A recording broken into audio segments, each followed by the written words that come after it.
ఏదైనా సినిమా పెద్ద హిట్ పడగానే అలాంటి జోనర్ కాన్సెప్ట్లను కంటిన్యూ చేస్తుంటారు మేకర్స్. నెక్స్ట్ అలాంటి చిత్రాలనే దించేస్తుంటారు. మొన్నటి వరకు యాక్షన్ అండ్ లవ్ స్టోరీలది హవా అయితే నిన్నటి వరకు హారర్ మూవీస్ హడావిడి నడిచింది. ప్రజెంట్ సూపర్ హీరో కథలకు డిమాండ్. నెక్స్ట్ ట్రెండ్ మారింది. యానిమేటెడ్ మైథాలజీ చిత్రాలపై మక్కువ పెంచుకుంటున్నారు మేకర్స్. రామాయణ మహాభారత గాథలను ఆడియన్స్కు విజువల్ వండర్గా చూపించబోతున్నారు. ఇలాంటి సినిమాలకు మార్గనిర్దేశకంగా మారింది కన్నడ ఇండస్ట్రీ నుండి వచ్చిన మహావతార్ నరసింహ.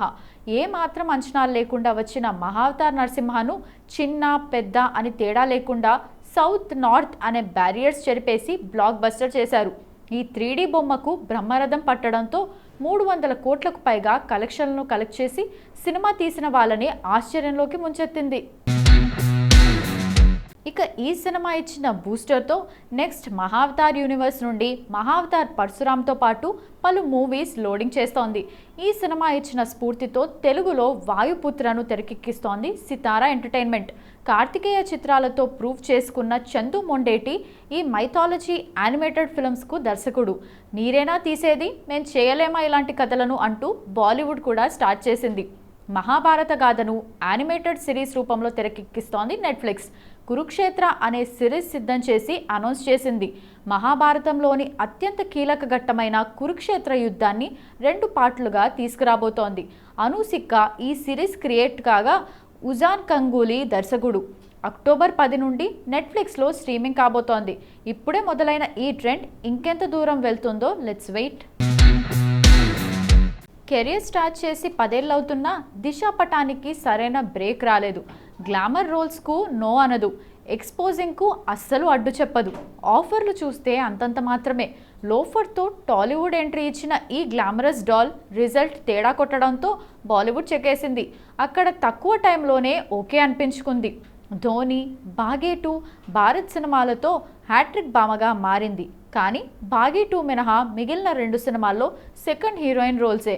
మలంగ్ హిట్ తర్వాత సల్మాన్ ఖాన్ రాధే సినిమా రూపంలో పెద్ద డిజాస్టర్ చూసింది దిశ. ఈ ఫ్లాప్ల పరంపర ఏక్ విలన్ రిటర్న్స్, యోధా వరకు కంటిన్యూ అయ్యాయి. అదే టైంలో జస్ట్ ఫర్ చేంజ్ కోసం టాలీవుడ్కి వచ్చి కల్కితో హిట్ కొడితే ఆ ఆనందాన్ని మిగల్చకుండా చేసింది కంగువ. ఈ దెబ్బకు ఇప్పటి వరకు ఆమె స్క్రీన్పై కనిపించిందే లేదు. మళ్ళీ బ్యాక్ టు టాలీవుడ్ చెక్కేసిన ఛాన్సులు కూడా పెద్దగా రావడం లేదు. వచ్చిన సెకండ్ హీరోయిన్ క్యారెక్టర్లకు పరిమితమవుతోంది. వెల్కమ్ టు ది జంగల్లో పేరుకు ఆమె heroine. Present Hollywood film holy God సాగాలో నటిస్తోంది. Welcome to the jungle Hollywood films రిలీజ్కి రెడీ అయినా థియేటర్లలోకి ఎప్పుడొస్తాయో క్లారిటీ లేదు. సోషల్ మీడియాలో ఏం సందడి చేస్తామనుకుందో ఏమో రిస్క్ చేసి మరీ ఓ ఫ్లాప్ మూవీ సీక్వెల్కు సైన్ చేసిందట. 2007లో ఇమ్రాన్ హష్మీ, శ్రియా జంటగా నటించిన ఆవారప్పన్ అప్పట్లో ఫ్లాప్ టాక్ తెచ్చుకుంది. కానీ ఇప్పుడు ఆ సినిమాను కల్ట్ మూవీగా కన్సిడర్ చేస్తున్నారు. ఈ సినిమాకు ఇన్నాళ్లకు సీక్వెల్ ప్లాన్ చేస్తున్నారట. ఇందులో దిశాను మెయిన్ లీడ్ కింద తీసుకున్నట్లు టాక్. కిసెస్ కింగ్ సరసన ఈ గ్లామరస్ గర్ల్ నటించబోతుందని లేటెస్ట్ న్యూస్. ఫ్లాప్ మూవీకి సీక్వెల్ చేయడం మ్యాడ్ అంటే అలాంటి సినిమాకు మేడం సైన్ చేయడం ఏంటి? మ్యాడ్నెస్ ఓవర్లోడ్ అనేగా అర్థం. ఆఫర్లు రావట్లేదని ఇలాంటి డెసిషన్ తీసుకుందా ఏమో మరి. ఇన్స్టాలో రీల్స్ చేసే స్థాయి నుండి సినిమాలో హీరోగా చేసేదాకా వెళ్ళాడు మౌలి. మనోడికి టాలెంట్తో పాటు లక్ కూడా బాగానే ఉంది. అందుకే మొదటి సినిమాతోనే సూపర్ హిట్ అందుకున్నాడు. ఒక బలమైన బేస్ను క్రియేట్ చేసుకోగలిగాడు.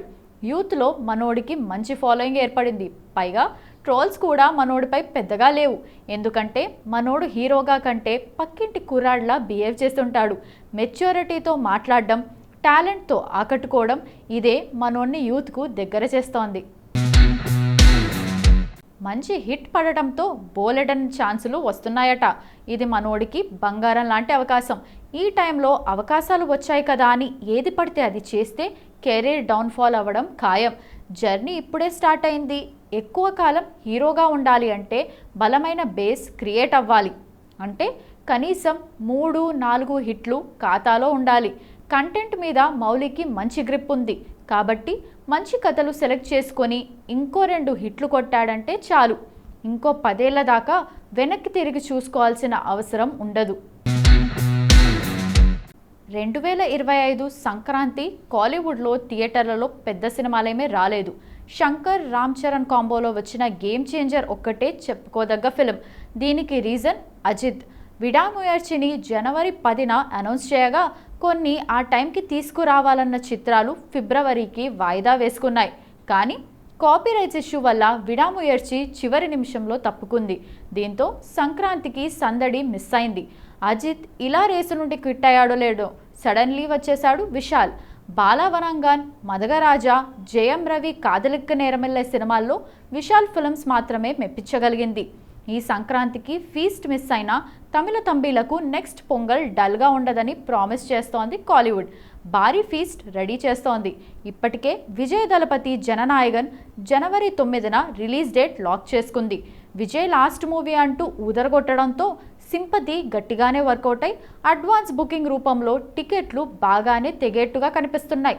సంక్రాంతి ముగిసే వరకు థియేటర్లను తనే రూల్ చేద్దామని అనుకుంటే ఇద్దరు హీరోలు బ్రేకులేసేట్లుగా ఉన్నారు. దళపతి విజయ్తో పోటీగా సూర్య వచ్చే ఛాన్స్ పుష్కలంగా కనిపిస్తోంది. ఆర్జే బాలాజీ దర్శకత్వంలో వస్తోన్న out and out action entertainer Karuppu దసరాకే రిలీజ్ చేయాలని ప్లాన్ చేశారు. కానీ ఇంకా పోస్ట్ ప్రొడక్షన్ వర్క్ పెండింగ్లో ఉందని టాక్. ఇయర్ ఎండింగ్పై వాతియార్తో బ్రదర్ కార్తీక్ కర్చీఫ్ వేసేసరికి సంక్రాంతికి షిఫ్ట్ అయ్యాడట సూర్య. పొంగల్ రేసులోకి పక్కా రాబోతున్నాడని కాలీవుడ్ టాక్. విజయ్ సూర్యతో పోటీ పడబోతున్నాడట శివకార్తికేయన్. సుధా కుంగర దర్శకత్వంలో తెరకెక్కుతున్న పరాశక్తిని పొంగల్కు తీసుకురావాలని ప్లాన్ చేస్తున్నారన్నది లేటెస్ట్ బజ్. శ్రీలీల ఈ సినిమాతోనే కాలీవుడ్ ఎంట్రీ ఇవ్వబోతోంది. అథర్వ, జయం రవి, రానా కీ రోల్స్లో ప్లే చేస్తున్నారు. యాక్చువల్లీ సూర్యతో ఇదే మూవీ ప్లాన్ చేసింది సుధా కుంగర. కానీ క్రియేటివ్ డిఫరెన్స్ వల్ల శివ చెంతకు చేరింది ఈ ప్రాజెక్ట్. వీటితో పాటు టాలీవుడ్ నుండి రాజాసాబ్ కూడా పోటీగా మారబోతున్నాడు. మరి ఈ లెక్కన చూస్తే నెక్స్ట్ సంక్రాంతి మాత్రం ఈ పొంగల్లా ఉండదు అని చెప్పొచ్చు. మరి ఈ రేసులోకి ఇంకా ఎన్ని సినిమాలు వస్తాయో, ఎన్ని తప్పుకుంటాయో. ప్రస్తుతం పాన్ ఇండియా ప్రేక్షకులు ఎంతో ఆసక్తిగా ఎదురుచూస్తున్న చిత్రాల్లో ఒకటి కన్నడ ఇండస్ట్రీ నుంచి రాబోతున్న కాంతారా చాప్టర్ 1. నటుడు, దర్శకుడు రిషబ్ శెట్టి స్వీయ దర్శకత్వంలో తెరకెక్కిస్తున్న ఈ భారీ డివోషనల్ డ్రామా ఇప్పటికే విడుదల కానుందన్న వార్తలతోనే విశేషమైన అంచనాలను క్రియేట్ చేసింది. గతంలో వచ్చిన కాంతారా సినిమాకు అపారమైన విజయాన్ని అందరూ గుర్తుంచుకున్నారు. రిషబ్ శెట్టి తెరకెక్కించిన ఆ సినిమా కేవలం కన్నడలోనే కాకుండా పాన్ ఇండియా స్థాయిలో సంచలన హిట్ అయింది. ముఖ్యంగా కథలో ఉన్న కల్చరల్ రూట్స్, ఫోక్ ఎలిమెంట్స్ ప్రేక్షకులను బాగా ఆకట్టుకున్నాయి. ఆ సినిమా విజయం కారణంగా ఇప్పుడు చాప్టర్ 1పై మరింతగా అంచనాలు పెరిగాయి. ఇక తాజాగా వినిపిస్తున్న సమాచారం ప్రకారం ఈ సినిమాను పాన్ ఇండియా లెవెల్కే పరిమితం చేయకుండా గ్లోబల్ రిలీజ్ ప్లాన్ చేస్తున్నారని తెలుస్తోంది. గతంలో కాంతారా మొదటి భాగం ఇంగ్లీష్తో పాటు ఇటాలియన్, స్పానిష్ భాషలో కూడా ఓటీటీ ద్వారా రిలీజ్ చేసిన విషయం తెలిసిందే. ఇక ఆ స్ట్రాటజీకి మంచి రెస్పాన్స్ రావడంతో ఇప్పుడు మేకర్స్ మరింత ధైర్యంగా అడుగువేసి కాంతారా చాప్టర్ 1ను ఇంగ్లీష్ థియేట్రికల్ రిలీజ్తో పాటు స్పానిష్ వర్షన్లో కూడా విడుదల చేయాలని డిసైడ్ చేసినట్లు బజ్ వినిపిస్తోంది. అయితే ఇక్కడ ప్రధాన ప్రశ్న ఏమిటంటే నిజంగా ఈ ప్రయత్నం వర్కౌట్ అవుతుందా? ఎందుకంటే ఇప్పటి వరకు అనౌన్స్ చేసిన పలు పాన్ ఇండియా సినిమాలు వేర్వేరు భాషల్లో డబ్ అయినా వాటి విడుదల సక్రమంగా జరగలేదు. అంతేకాకుండా భాష, సాంస్కృతిక వైవిధ్యం కారణంగా అన్ని భాషల్లోనూ సినిమా విజయం సాధించడం చాలా కష్టమైన పని. అయినప్పటికీ కాంతారా లాంటి సినిమాకు ఉన్న నేటివ్ కనెక్ట్, యూనివర్సల్ ఎమోషన్స్ వలన గ్లోబల్ ఆడియన్స్ని కూడా ఆకట్టుకునే అవకాశాలు ఉన్నాయని సినీ వర్గాలు చెబుతున్నాయి. రిషబ్ శెట్టి ఇప్పటికే ఈ ప్రాజెక్ట్ కోసం తన లుక్, ఫిజిక్పై శ్రద్ధ పెట్టి పాత్రలోకి పూర్తిగా మలుచుకున్నాడు.